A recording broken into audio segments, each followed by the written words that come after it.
Now what if all I had was the smallest of anchor points to thread my cord through?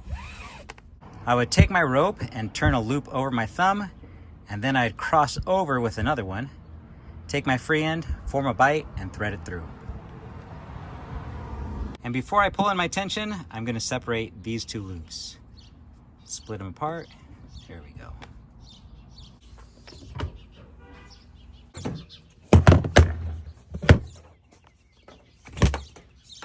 This week my wife and I redid our closet, and I had all this stuff to bring down the stairs. Now my knees aren't what they used to be, so I decided to use a knot.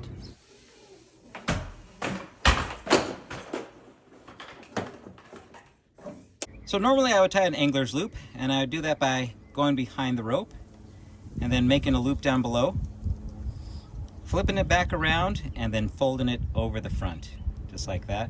This lower loop threads through the upper loop. Okay. From here I'd give myself some room, and then I would take a bight and thread it through or around my object.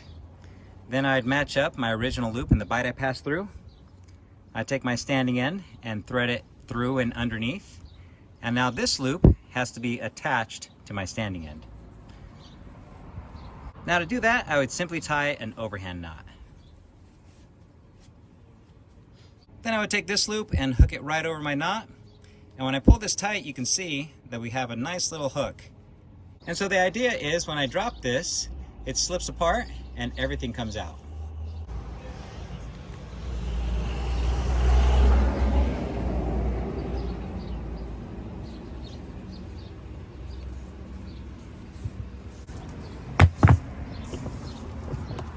Now there is a way to do a 4-point harness, and let me show you how that looks. So we'll fold our rope over, and we want enough so that we can go completely around the box. Okay, we're completely around the box on this side. Now what I'm gonna do is take my rope, and instead of doing a single strand around, I'm just gonna grab it from my palm and pull in another loop to go all the way around. Okay, so here's all our loops coming from every side. We're gonna do the same thing. We're gonna match them up, except for our standing end. That's the end that we're gonna lower down with. And so we'll take our standing end, create a bight, and thread it through all those loops. And now we just need to hook this onto our standing end. We're going to do that by tying in an overhand knot.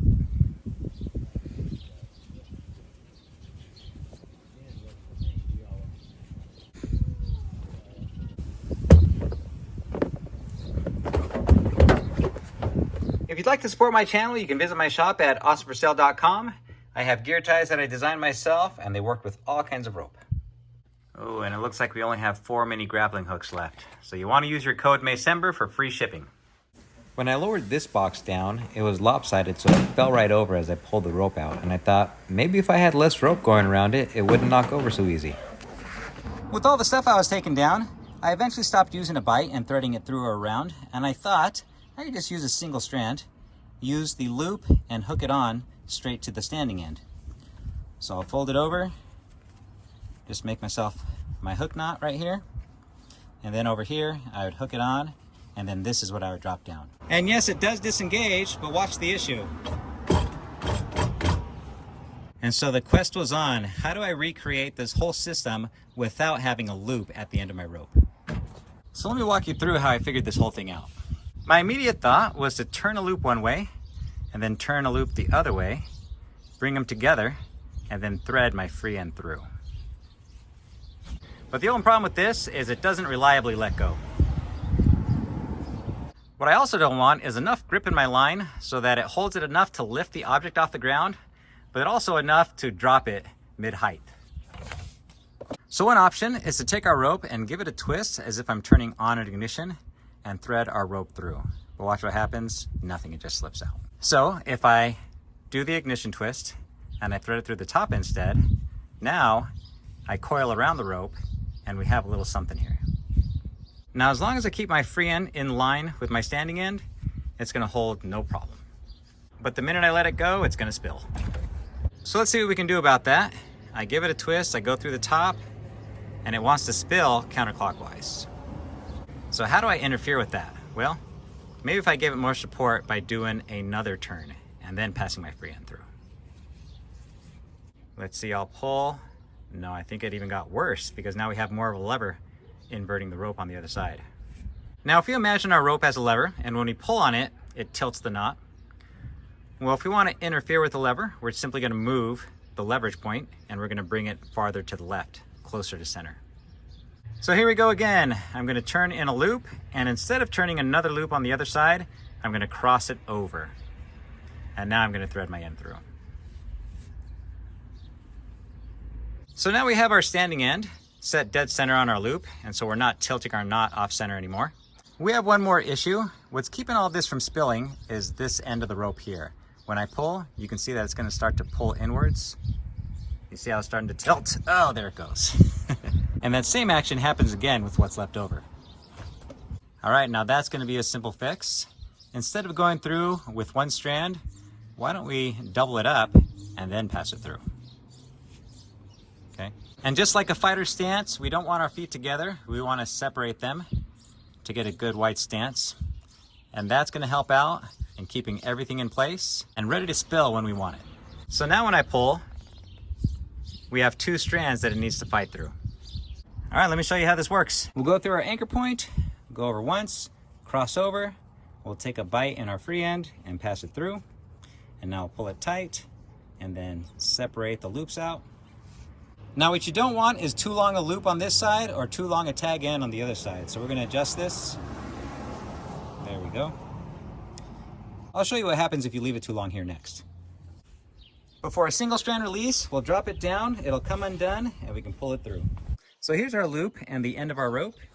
When I drop this down, it'll come undone, but one issue you might find is as this thing inverts, let's see if I can recreate it for you guys. It can act as an overhand knot. Let me see if I can, there it goes. All right, I'm gonna stretch it back out so you can see. But you see that we've stayed underneath our line, and all it does is anchor itself down. So you wanna make sure it's short enough so that that doesn't happen. You can do this with paracord, but let me give you a word of caution. We'll go over once, across once, we'll create our bite and pass it through. Pull it all tight. Now you wanna make sure that you pull out all the slack and everything is completely seated.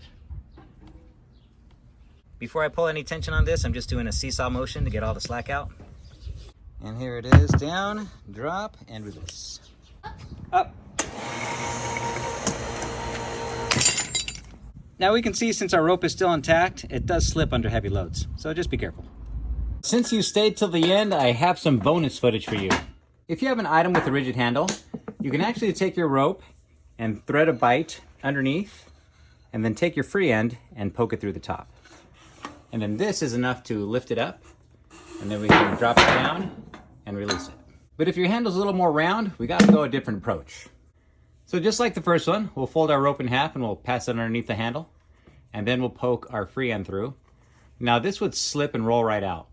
What we wanna do is pull this all the way back around the handle so we have an extra turn. And that extra turn is gonna hold onto our little free end there. Okay, pull this tight. Now we can do the same thing. Lower it down, slack, and release.